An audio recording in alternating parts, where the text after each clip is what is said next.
A vida de São José revelada à abadesa Maria Cecília Bage, do desaparecimento de Jesus até a morte de José. O desespero de José com o desaparecimento de Jesus. José era absoluto respeitador da lei transmitida por Deus, a lei de Moisés, como já visto. E como rezava a lei, deveria dirigir-se anualmente ao templo em Jerusalém, por ocasião das solenidades da Páscoa judaica. Tendo Jesus completado 12 anos, era seu desejo comportar-se como verdadeiro filho de Deus e também como o Messias prometido na lei. Para isso, era necessário que fariseus, escribas e doutores da lei conhecessem sua divina sabedoria e tomassem conhecimento de quem era.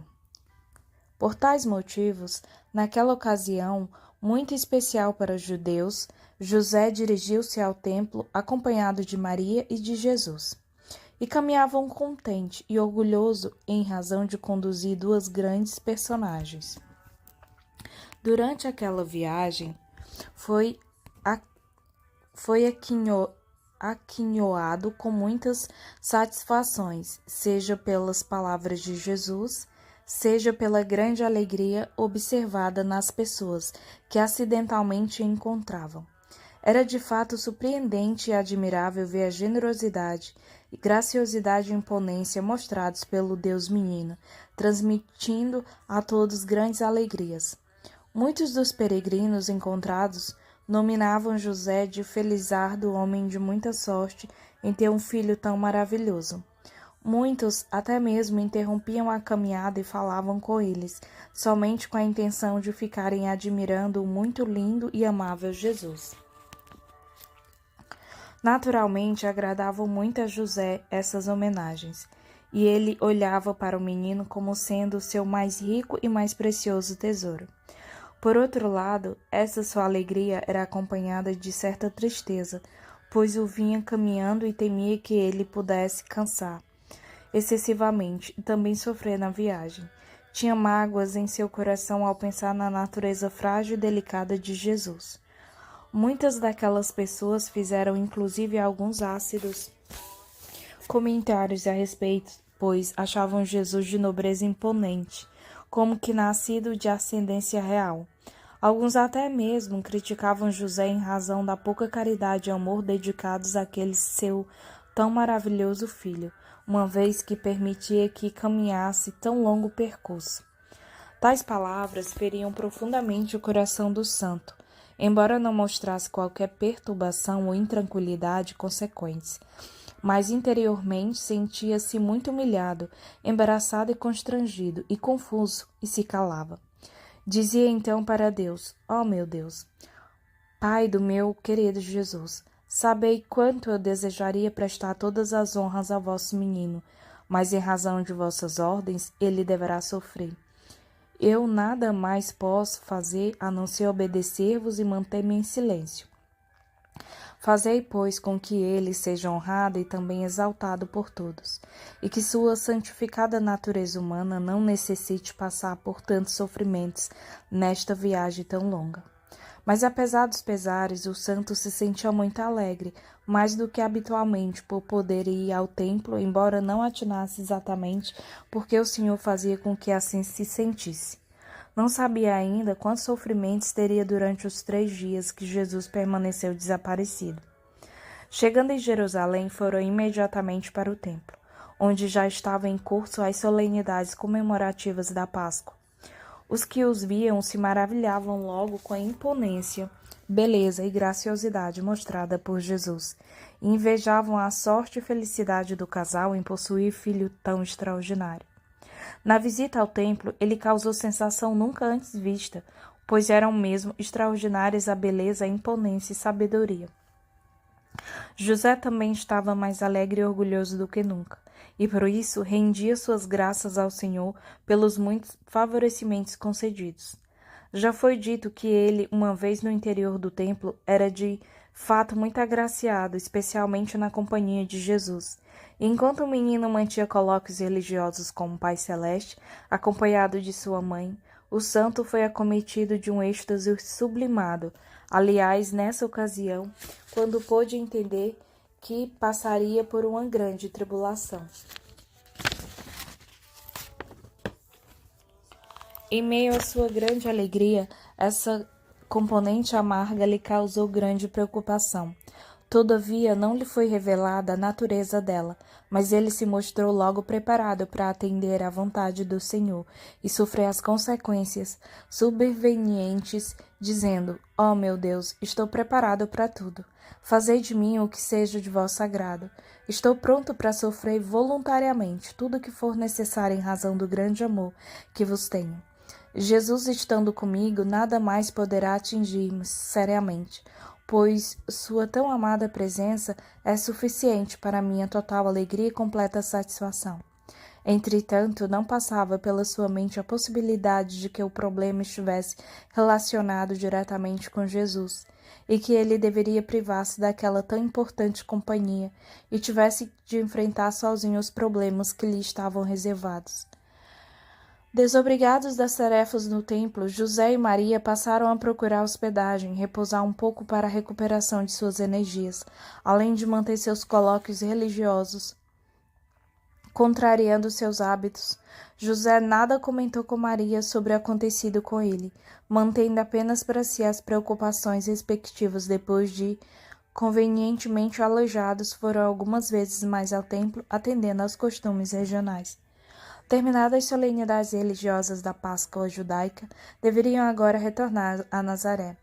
Na volta para a hospedaria em que se encontravam, Maria caminhava junto a algumas mulheres devotas. José, de lado, formava outro grupo com amigos e conhecidos. Embora separados, conversavam sobre Jesus e suas extraordinárias qualidades. Maria com suas amigas, José com seus companheiros. Maria acreditava que Jesus estivesse com ele, e José, de sua parte, pensava que o menino estivesse junto dela. Por isso, não tiveram qualquer preocupação a respeito, certos de que ele também se dirigia à hospedaria. Na verdade, estavam alegres e satisfeitos, individualmente, seguros de logo encontrá-lo e ansiosos por suas palavras. José chegou primeiro à estalagem, lá permaneceu à espera de Maria e Jesus. Chegando ela, imediatamente lhe perguntou sobre o menino, enquanto ele agia desta mesma forma. Ambos ficaram então muito preocupados, pois cada um deles tinha para si que ele se encontrasse um com o outro. Perguntavam várias pessoas que também retornavam no templo, se por acaso viram Jesus. Ouviram somente negativas, ninguém conhecia seu paradeiro. É impossível descrever o sofrimento e a preocupação intensa que assaltaram então Maria e José na ausência de Jesus. Maria era quem mais sofria, embora com maior contenção, pois exteriorizava menos as suas aflições. À medida que transcorria o tempo e das negativas que ouviam de pessoas às quais perguntavam por ele, crescia consideravelmente a ânsia de que estavam tomados em razão daquela prolongada ausência de Jesus. Era mesmo de tal parte que não mais podiam ter qualquer sossego, embora fosse natural nas circunstâncias. Passaram toda aquela noite chamando e clamando por ele no mais íntimo de seus corações. O santo sofria duplamente pela falta de Jesus e pela angústia que via em Maria, sem saber mesmo como confortá-la em situação tão delicada, perigosa e preocupante. Tentava convencê-la de que, com certeza, Jesus estaria de volta logo cedo no dia seguinte, mas essa afirmação não bastava para acomodar a ansiedade dela, cujo coração só estaria em paz com o retorno do seu querido filho. E ao mesmo tempo ela também sofria dobrado, vendo o desespero de seu marido. Entretanto, a extraordinária firmeza de Maria fazia com que ainda encontrasse forças para animar José, profundamente acabrunhado e ausente. Às vezes, como que acordando do pesadelo, ele procurava por Jesus para ver se acaso já havia retornado. Verificando a negativa, José chorava e chamava por ele angustiadamente. Ó querido Jesus, onde estás? Com certeza serei eu a causa do teu desaparecimento. A não correspondência a teus anseios e a minhas ingratidões devem ter te conduzido a esse desaparecimento. Peço que retornes imediatamente, quando não por mim, pelo menos por tua santificada mãe. Tem piedade da sua alma, pura e inocente, pelo grande amor que ela te tem. Peço-te que me perdoes os desgostos que tens tido comigo, com certeza a causa do teu desaparecimento. Impossível imaginar o quanto José teria ansiado pela volta de Jesus, e com preocupações aguardava. Entretanto, vendo que não retornava, e não mais tolerando tal terrível expectativa, ao amanhecer decidiram voltar a Jerusalém à sua procura. E muitas foram as lágrimas que derramaram no percurso.